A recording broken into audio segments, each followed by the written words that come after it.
Geeky Express। नमस्कार दोस्तों, स्वागत है आपका आपके अपने इस चैनल पर।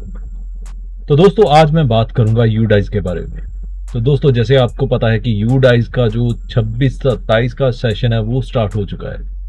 अब यहाँ पे क्या है कि आप अभी क्या कर पा रहे हो, आप अभी कर पा रहे हो सिर्फ स्टूडेंट का मॉड्यूल पर काम। अगर आप ट्राई करेंगे स्कूल की प्रोफाइल का या आप ट्राई करोगे टीचर की प्रोफाइल का तो आप अपडेट नहीं कर पाओगे, क्योंकि वो अभी तक एक्टिव नहीं है। अभी जो एक्टिव हुआ है वो है स्टूडेंट की प्रोफाइल, और स्टूडेंट की प्रोफाइल में भी कुछ लिमिटेड जो है वही ऑप्शन एक्टिव हुई है। वो मैं आपको दिखा रहा हूँ मेरी स्क्रीन पर। जैसे कि आप देख रहे हो ना, एक्टिविटी परमिशन की ऑप्शन है यहाँ पे। ये एक्टिविटी परमिशन की ऑप्शन है यहाँ पे आपको देखने को मिल रही है। यहाँ पर ये सबसे पहले आपको बता रहा है कि add student pre primary third to class 1 is allowed, यानी कि आप अगर आप बच्चों को प्रमोट करना चाहते हो वो ऑप्शन अनेबल है। Only GP form saved is allowed. अभी आप सिर्फ और सिर्फ जीपी फॉर्म ही अपडेट कर पाओगे, यानी कि जनरल प्रोफाइल अपडेट कर पाओगे। थर्ड जो ऑप्शन है, send to drop box is not permitted. आप अभी बच्चा कोई भी डिलीट नहीं कर पाओगे। Drop box management action is allowed, यानी कि आप अगर ड्रॉप बॉक्स से बच्चा फैच करना चाहे उसे आप कर सकते हैं। Apaar generation is allowed and MBU update is allowed. Apaar generation यानी कि आप बच्चे का अपार आईडी बना सकते हो, और एमबीयू जनरेशन यानी कि मैंडेटरी बायोमेट्रिक अपडेट, वो भी आप अपडेट कर सकते हो। और उसके बाद एक मैसेज दिया गया कि further notification will be provided once these features are enabled, यानी कि जब भी ये फीचर अनेबल होंगे तब आपको ये ऑप्शन मिल पाएगी बाकी के काम करने की। और लेफ्ट साइड में आप देखोगे यहां पर आपको एक मैसेज देखने को मिल रहा है, academic year 2026-27 has started, please initiate any student related task accordingly. यानी अब आप क्या कर सकते हो, 26-27 के लिए आप जो है एक्टिविटी स्टार्ट कर सकते हो। तो आपको करना क्या है, सबसे पहले तो मैं आपको बता दूं कि आपकी स्क्रीन पर दो ऐसे बटन्स आपको मिलेंगे। एक होगा करंट एकेडमिक ईयर का और एक होगा स्नैपशॉट 25 और 26 का। इसमें से आपको करना क्या है, सबसे पहले तो आपको ये क्लियर होना चाहिए कि आपने काम करना है 26 और 27 पर। कहीं आप पुराना सेशन चूज करके वहां पर अगर एक्टिविटी करने की कोशिश करोगे तो वो आप नहीं कर सकते।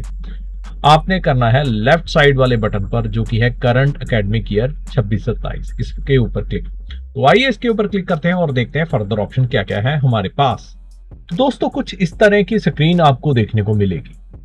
यहां पर आपको देखने को मिलेंगे सबसे पहले तो मेरे पास अभी कितने बच्चे एडमिट हुए हैं, नए बच्चे कौन से हैं, वो सारी जानकारी यहां पर आपको एक समरी के रूप में देखने को मिलेगी। अभी आप यहां पर देख रहे हो कि मेरे पास सभी क्लासेस के सामने 0-0 आ रहा है। ये इसलिए आ रहा है क्योंकि मैंने अभी तक कोई भी बच्चा जो है प्रमोट नहीं किया है, किसी भी बच्चे को ऐड नहीं किया है। इस वजह से मेरे सभी रिकॉर्ड है वो 0 ही है।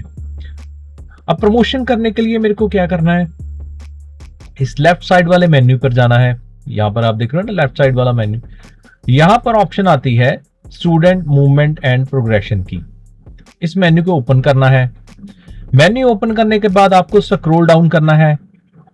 उसके बाद ऑप्शन है प्रोग्रेशन एक्टिविटी, इस ऑप्शन पर आपको जाना है और यही वो ऑप्शन है जो आपने यूज करनी है। यानी कि यहां पे मैंने क्लिक करना है। क्लिक करने के बाद मेरा ये मेन्यू जो है आपके पास, जैसे आप देख रहे हो ना, ये मेन्यू ओपन हो जाएगा। इसमें आपको करना है गो के बटन पे क्लिक। अब जैसे ही आप गो के बटन पे क्लिक करेंगे आपके पास क्लास चूज करने की और सेक्शन चूज करने की ऑप्शन आ जाएगी। अब यहां से मैं क्या करूंगा, मैं चूज करूंगा उन बच्चों को जो मेरे पास पिछले साल थे, इस साल प्रमोट हो चुके हैं, या वो बच्चे जो पिछले साल मेरे पास थे लेकिन इस साल वो मेरे पास नहीं है। उन बच्चों का रिकॉर्ड मैंने यहाँ पर अपडेट करना है। तो करने के लिए मेरे को करना क्या है, यहां से क्लास चूज करनी है और गो के बटन पे क्लिक कर देना है। तो आइए दोस्तों गो के बटन पे क्लिक करते हैं और देखते हैं फर्दर ऑप्शन क्या क्या आती है। तो दोस्तों यहां पर क्या है, जब मैं बच्चे को सर्च करूंगा इस गो के बटन पे क्लिक करने के बाद नीचे मेरे पास उसका जो है डिटेल बनी हुई आ जाएगी। अब यहां पर ध्यान देने वाली बात यह है, यहां पर एक नोट भी दिया गया है कि class to be promoted value increase by 1, यानी कि जब मैं क्लास प्रमोशन की ऑप्शन चूज करूंगा, देन जो उसकी प्रीवियस क्लास होगी यानी कि 25-26 में जो उसका सेशन होगा में क्लास होगी वो 26-27 में एक प्लस हो जाएगी। अगर बच्चा पिछले सेशन में फर्स्ट में था तो इस साल सेकंड में हो जाएगा, अगर पिछले साल नर्सरी में था तो इस साल एलकेजी में हो जाएगा। सेकंड ऑप्शन में कह रहा है कि अगर बच्चा पास नहीं हुआ, प्रमोट नहीं हुआ या रिपीटर है या डिसकंटिन्यू किया उसने एग्जाम से पहले, तो उसकी जो पिछले सेशन में क्लास थी वही क्लास इस सेशन में भी रहेगी। उसके बाद आपको करना क्या है कि सारे का सारा डाटा अपडेट करने के बाद हर एक क्लास को आपको फाइनलाइज करना है।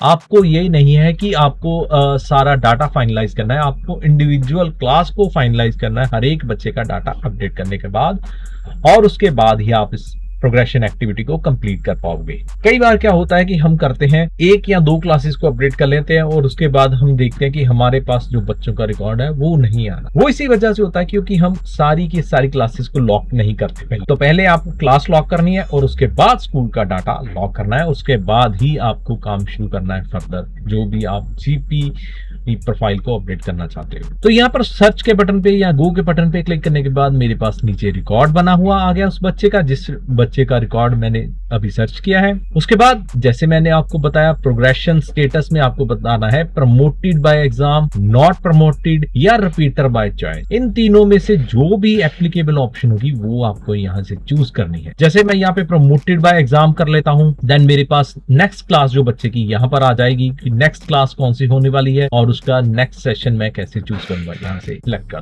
जो भी ऑप्शन होगी मैंने यहाँ से चूज करनी है उस बच्चे की। इस ऑप्शन के अकॉर्डिंग ही मेरी यहाँ पर क्लास जो है वो अपडेट होगी और उसका यहाँ से मेरे को सेक्शन चूज करना है। मार्क्स मैंने एंटर करने, कितने परसेंटेज मार्क्स बच्चे ने गेट किए हैं और कितने नंबर ऑफ डेज जो बच्चा है स्कूल आया है। अब ये ध्यान रखना कि number of days school attended ये पिछले सेशन की बात कर रहा है, ये 26 तारीख की बात नहीं कर रहा। और जो रिजल्ट भी है वो आपको पिछले सेशन का यानी कि 25-26 का बताना। और 26-27 में स्कूल का स्टेटस क्या है कि क्या बच्चा आपके पास ही है या बच्चा जो है टीसी लेकर स्कूल से चला गया है। अब यहाँ पर एक चीज हो सकती है कि बच्चा जो है एग्जाम से पहले चला गया है तो उनका जो मार्क्स है वो 0 रहेंगे, वो आप नहीं बता पाएंगे। के बाद 31 मार्च को एसएलसी लेकर चला गया, देन आपने क्या करना है यहाँ पर लेफ्ट स्कूल विद टीसी और विदाउट टीसी की ऑप्शन जो है वो चूज करनी है।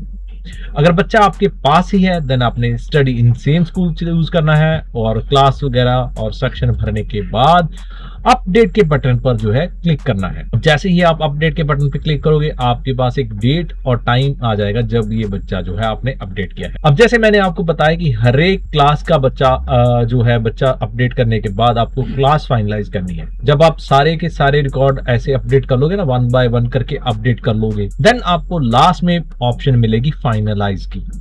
अब इस फाइनलाइज के बटन पे क्लिक करने के बाद आप अपनी क्लास जो है उसे फाइनलाइज कर सकते हो, यानी कि वो क्लास जो है वो लॉक हो जाएगी और उसके बाद उसका जो डाटा है आप फर्दर अपडेट कर सकते हो जनरल प्रोफाइल का। और उसके बाद क्या चीज आती है, जब आप सभी की सभी क्लासेस 1 बाय 1 यहाँ पर जो अपडेट कर लोगे, देन उसके बाद अगेन आपको जाना है जो प्रमोशन की एक्टिविटी है वहां पर स्टूडेंट मूवमेंट एंड प्रोग्रेशन पर। यहाँ से आपको चूज करना है अगेन प्रोग्रेशन एक्टिविटी और यहाँ पर आपको चूज करनी है, यहाँ पर आप देख रहे हो ना ये वाली ऑप्शन है, यहाँ पर तो थी गो की, अब यहाँ पे आपको चूज करना है फाइनलाइज प्रोग्रेशन। अब जैसे ही आप इस फाइनलाइज प्रोग्रेशन को चूज कर लोगे, यहाँ पे आई हियर बाय डिक्लेयर का बटन क्लिक करोगे, चेक बॉक्स क्लिक करोगे और सबमिट कर दो। अब जैसे ही आप इस डाटा को सबमिट कर दोगे देन जो प्रमोशन का मॉड्यूल है वो बंद हो जाएगा। उसके बाद आप प्रमोशन की एक्टिविटी नहीं कर पाओगे। इंपोर्ट मॉड्यूल जो है वो वर्क करता रहेगा, उसमें कोई भी ऐसा कोई प्रॉब्लम नहीं आएगी और जो एक्टिविटी आप प्रमोशन मॉड्यूल में कर रहे हो वो नहीं हो पाएगी।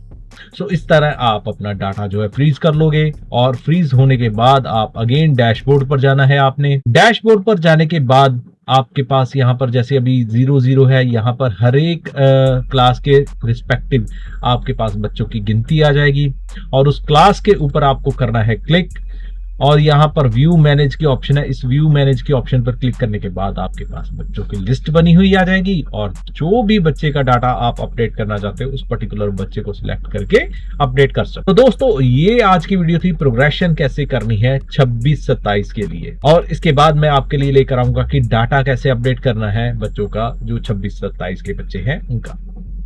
उम्मीद करूंगा दोस्तों आपको हमारी आज की ये छोटी सी वीडियो पसंद आई होगी। अगर आपको हमारी ये वीडियो पसंद आई है, हमारे चैनल को लाइक करें, शेयर करें अपने दोस्तों के साथ। मिलते हैं हम दोस्तों नेक्स्ट वीडियो में, तब तक के लिए धन्यवाद। Geeky Express.